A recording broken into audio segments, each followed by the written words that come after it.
কিছুদিন পরে বাংলাদেশে নির্বাচন হবে, জাতীয় নির্বাচন। এবার তো মাশাআল্লাহ প্রবাসীদেরকেও মনে হয় সুযোগ দেওয়া হচ্ছে ভোট দেওয়া। এই পশ্চিমা রাজনীতি এটা মূলত ইসলামের রাজনীতি নয়। এটা কি আমরা জানি? না, এটা আমরা জানি না। এটা আমরা মনে করি রাজনীতি আবার করবো তো সমস্যা কি, এর সাথে ইসলামের কি সম্পর্ক? রাজনীতির সাথে ইসলামের কোনো সম্পর্ক নেই।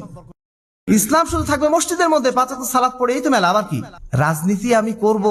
সেই রাজনীতি আবার করতে হবে রাসূলের নিয়ম অনুযায়ী। সেই রাজনীতি আবার কোরআনে নাকি আছে? রাজনীতি তো নোংরা জিনিস। এই নোংরা জিনিস কেন কোরআনে থাকবে? নোংরা জিনিস কেন আল্লাহ রাসূলের আদর্শের মধ্যে থাকবে? এই ধরনের চিন্তা চেতনা আমাদের এইখানে যারা উপস্থিত আছি তাদের মধ্যেও অনেকের মধ্যে আছে। যেই রাসূল আমাদেরকে সবকিছুর মধ্যে সুন্নাত শিখিয়ে দিলেন, নির্দেশনা দিয়ে দিলেন, সেই রাসূল আমাদের রাজনীতি শেখাবেন না? সেই রাসূল আমাদের অর্থনীতি শেখান নাই? সেই রাসূল আমাদের ব্যবসা শেখান নাই? তাহলে আপনি কিভাবে বলছেন যে এই যুগে এটা চলবে না? ইসলাম কি শুধু আল্লাহ রাসূলের যুগের জন্য নাকি এই যুগের জন্য? আমরা হয়তো অনেক কিছু পারি না আমাদের দুর্বলতার কারণে, ইমানের দুর্বলতার কারণে, কিন্তু এই বিশ্বাস তো আমাদেরকে অবশ্যই রাখতে হবে ইসলামে অবশ্যই রাজনীতি আছে। সেই রাজনীতি হচ্ছে ইসলামী খেলাফতের রাজনীতি। এর বাইরে যদি রাজনীতি থেকে থাকে সেটা হচ্ছে পশ্চিমাদের রাজনীতি, সেই রাজনীতি মুসলমানদের রাজনীতি না। সেই রাজনীতি পরিবর্তন করার জন্য আমাদের চেষ্টা করতে হবে। অন্তত এই বিশ্বাসটুকু ভিতরে রাখুন, তারপরে আপনি যা পালন করুন। এই বিশ্বাসটুকু রাখা যাবে ইনশাআল্লাহ।